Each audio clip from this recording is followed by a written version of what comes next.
Tell me, do you bleed? You will. Chewie, we're home.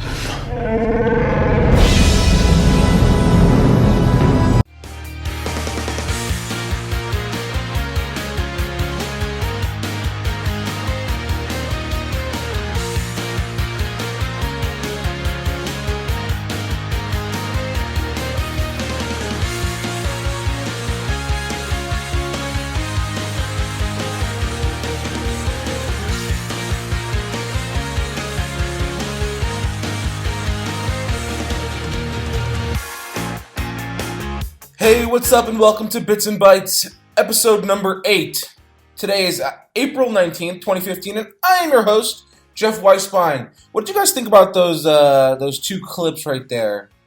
At the very end, the first one was the Batman vs. Superman Dawn of Justice, where Ben Affleck playing Batman is in a special suit, and Superman's up in the air, and then he comes crashing down, and Batman's basically telling him he's going to beat the crap out of him, versus the end of the Star Wars trailer that's coming out, where Han Solo, Harrison Ford, tells Chewbacca that we're home, and Chewie goes, however he does it. I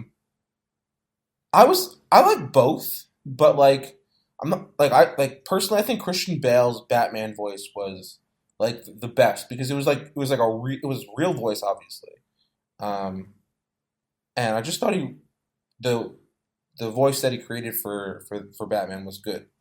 I feel like they tried to emulate the Bale voice, but with obviously a ton of effects over it, and I'm not sure what I think, how I feel about that in particular.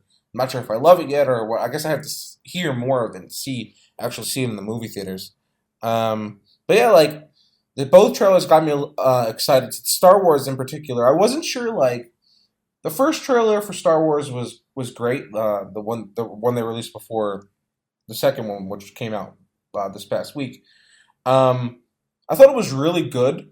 It got me into the idea of Star Wars in the sense that I've always been a Star Wars fan, but here's the thing, Lucas had envisioned this, this 6-film, story, but clearly there's a lot more in the Star Wars universe that's going on that could be told in a movie, and there's a lot, to go on that's been left off at, and I wasn't sure at first if it was the right thing to do, but I do think that these new Star Wars movies are actually going to be very good. At least the first one, it looks amazing so far. So hopefully the trailer does not let us down. But yeah, I want to know your thoughts. So leave me a comment or tweet at me at Jeff Weisbein. Let me know what you're thinking about, the whole, new Star Wars coming out, the Batman vs. Superman, all that stuff. I want to hear about it. So again, you can tweet at me, you can comment, you can email me, jeff@besttechie.com. But I just wanted to touch on that real quick before we got into the meat of today's podcast. So I hope everyone had a great week so far. It's Sunday. I had a busy week for sure. Some really cool things are going on this week and the upcoming weeks, and I'm excited to be talking about them, a number of those things today. Obviously, perhaps first and foremost, this, I think it was Monday. Pretty sure I did this on Monday. Yeah, it was Monday. Monday, Mandy and I went to the Apple Store in Soho, and what we did was we tried on the Apple Watch. Now, we had already pre-ordered the watches that we wanted beforehand, and I'm supposed to hopefully get mine this week. And I know I've talked a lot about the Apple Watch on the podcast already, but one of the things I noticed when I was trying it on was that it was a lot less chunky in person than it appeared to be on on the website, where like in the photos it looks like it's pretty. It looked like in the photos on Apple.com, it looks like a first gen device, but really in person, it's really really sleek. I didn't get that feel at all. I wrote a whole article about it. I'm going to definitely link to it in the show's show notes.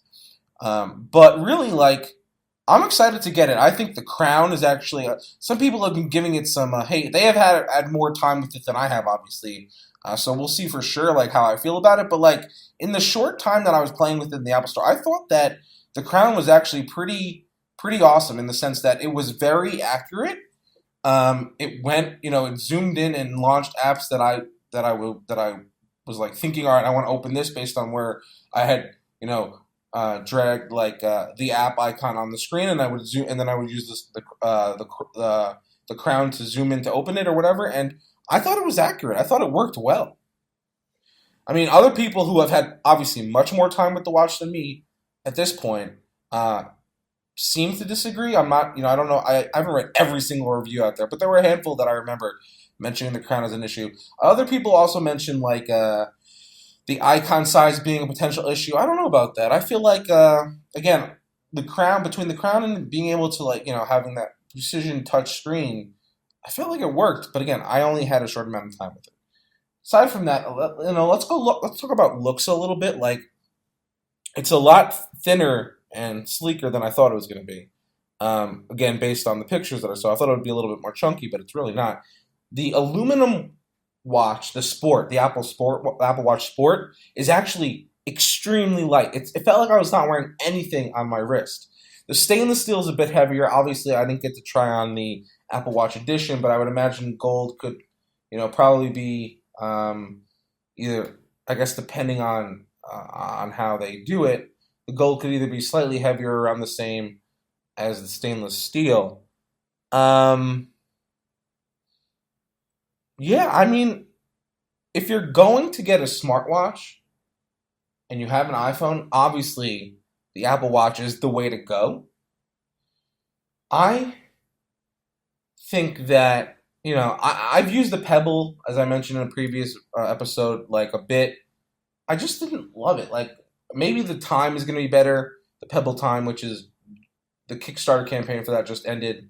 And they expect them to ship, I believe, in May-ish. Yeah, but like I know Brian from Best Techie, Brian Rubin, one of the writers for BT, is getting a Pebble time, and I think we're gonna do like a comparison post where we're like, all right, the Apple Watch does this, and this really well, and what about the Pebble time? Obviously, the one thing I expect the Pebble time to kick the Apple Watch's ass at is battery life. But aside from that, like I think the Apple Watch is gonna be quite possibly the best product that Apple has put out in a while. I think it's way different than the last major category, which was the iPad, which was for all intents and purposes, it is a bigger version of the iPhone, but it has obviously different utility purposes. But this is like a completely brand new class of product. The watch is a all around different product in the sense that it's not it doesn't really do much on its own yet, but I expect that to be the case, and maybe a little bit down the road as developers as they maybe release more access or developers create more apps and things like that. But like one thing that did concern me reading the reviews about the watch was the slowness of the apps. And I'm not sure if Apple addressed this issue yet. But here's the thing. So, like, some people were saying the apps were just unusable. Third-party apps, that is. Apple apps were fine. But third-party apps like Uber and things like that just work. They couldn't even get it to work. Here's the thing, though. And I'm not sure if this matters, but I guess we'll find out, come Friday when people start getting their watches, is the people who were testing the Apple Watch, I assume they were running iOS 8.2, and 8.3 just came out, like literally a day or so after the reviews hit. So I'm wondering if 8.3 fixed a lot of these issues, and it won't really be a problem once the watch is out later this week. But I don't know. I mean, there may need to be another update to iOS. I'm not sure. I'd imagine that a lot of the slowness is actually software rather than the actual hardware itself. Um, and I'm sure a software fix can be applied here. So I'm not too worried about that. But it's definitely something that needs to be addressed if it hasn't been sooner rather than later, right? So yeah, I mean, I'm excited to get my watch. I as I mentioned, I got the stainless steel one with the sport band, and I also got the Milanese loop. Um,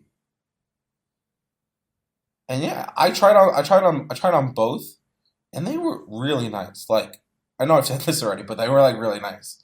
Um, and if it means I can look at my phone, less often, that's even better because you can get a text message or an iMessage or whatever, and then you can reply directly from your watch, just hitting basically dictating your response. And we all know that works pretty well on the phone, so I'd imagine this won't be any different really. The other thing that's cool is like the taps. The taps, it's the feel like when you get a tap on your Apple Watch is it's not like, how do I explain this?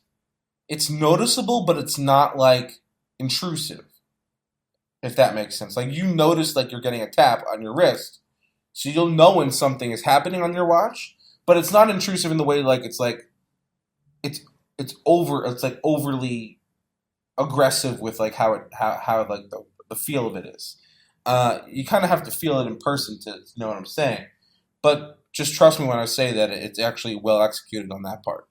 And the other cool thing is like, I live in New York City, and when I go someplace new in the city that I'm not familiar with, instead of having to whip out my phone and like try and follow the GPS to the location, I can use the Apple Watch and it can guide me based on the taps. I don't know specifically how it works in terms of whether it's like turn left, turn right, but like I'll figure that out and I'll let you know. So I'm excited about that. That should be pretty cool. And yeah, so like Apple Watch, I hope to get mine. I hope to get mine this Friday. Honestly, I really do. I expect to, but it's possible that I might not, right? Because it says the shipping time is from anywhere this Friday to I think like May 7th or something. So we'll see what happens. But anyway, stoked to get that. I'll keep you guys posted on that. I'm sure I'll post a picture as soon as it comes. The other cool thing that I wanted to talk about was have you guys seen? And this is like the opposite of Apple, right? This is we want to talk about Samsung now. And I'm an Apple fan, but like these Samsung commercials that I found, I saw one on TV and I was like, wow, that's actually not bad. So then I went to YouTube and there's like a couple of them that they've created. It's like this unboxing series that they've put together. I'll put a link with where you can find all the videos. Basically, what it is unboxing videos popularized on YouTube. I've done them. Everyone's done them. You unbox a brand new product that you get and you show it off to the world. You give some first impressions. Blah blah blah blah, and you explain some of the features of what you got. And then it's like, watching them's cool because you get to see the excitement of the person who's unboxing it, and they give you some things to look at if you're considering buying it. Now, what Samsung did was they took that idea of unboxing their new Galaxy S6, and they took the idea and they filled the commercial with action stuff. Like, so for example, a guy starts unboxing the phone, and then he gets a text message saying they're coming, and then he has to like escape, like he's some kind of spy or secret agent or something, and he's like kicking these guys' ass, all these guys like are trying to get him, and then he hops into a helicopter and he starts talking more about the phone and like, all right, so as you can see, like it can do this, this, and this, and it's actually pretty good. It's a well executed commercial. I think like, and they have a couple of other ones. I'm not going to give it all away, but like basically that was my favorite. And the thing is like because they start off by showing off the sleekness of the phone, right? And they start getting into the features, and then the action comes in, and then they end it with features, like talking about what it can do and what the benefits of using this phone are. And I just think that oftentimes when companies do commercials like that, they get so lost in like, oh, we're gonna make it awesome and have like action and this and that, but they don't. They just like show off the phone as like, all right, here's the phone. Look at it. It's shiny. It's nice. But they don't really talk about the features and functionality that you get with the phone. I do like how Samsung did that. I think that that's a definite plus on there in my book. Thumbs up for them on putting together a well executed commercial series. Again, I'll have the link and all that stuff in the show notes so you can find that. The other really interesting thing about by the way, the other thing I wanted to mention was the Galaxy S6 by Samsung is coming out this week, I believe on the 21st. So keep an eye out for that. Yeah, so I mean, I'm not getting it, but like, if you guys are into Samsung and get Android and stuff, the Galaxy S6 has gotten very good reviews, and it looks like a solid phone, so definitely worth checking out. And the really cool thing, this probably might be the last thing I talk about today, so keep it like a short podcast today, lazy Sunday, if you will. I had a busy yesterday. Manny and I went to Smorgasburg, which is it's part of Brooklyn Flea, which is like a flea market, where they have also, a bunch of different sellers and things like that, but they also have food vendors there. And we went to the Smorgasburg, which is just food vendors, and they have like from a lot of different restaurants and things like that, and you can, buy like, individual, little plates of things, and oh my god, it was so good. So we did that, and then we had a party that we went to for a friend of ours in the evening. So I'm kind of exhausted. But the last thing I wanted to talk about was this. So you all know I'm doing the Kaya stuff, and I talk about that sometimes on the podcast because I want to, obviously give help and advice on terms of, people who are looking to start, startups or web businesses and things like that. And one of the things we're approaching now is a milestone in Kaya where it's like, well, first of all, we just had Kaya's first birthday. So Kaya's now been in business for a year. But only as of 2.5 months ago or so did we start really getting publishers signed on to using the product. And in that 2.5 months, we've almost hit 20 customers essentially who will be running the Kaya product, who are either running it now or will be running it soon. And we continue to plug along every single day, Chris and I, and our developers who are amazing, improving the product, but also, reaching out to different publications, getting them signed on. I've talked about in the past how, cold emails are definitely a tough thing to do for anyone.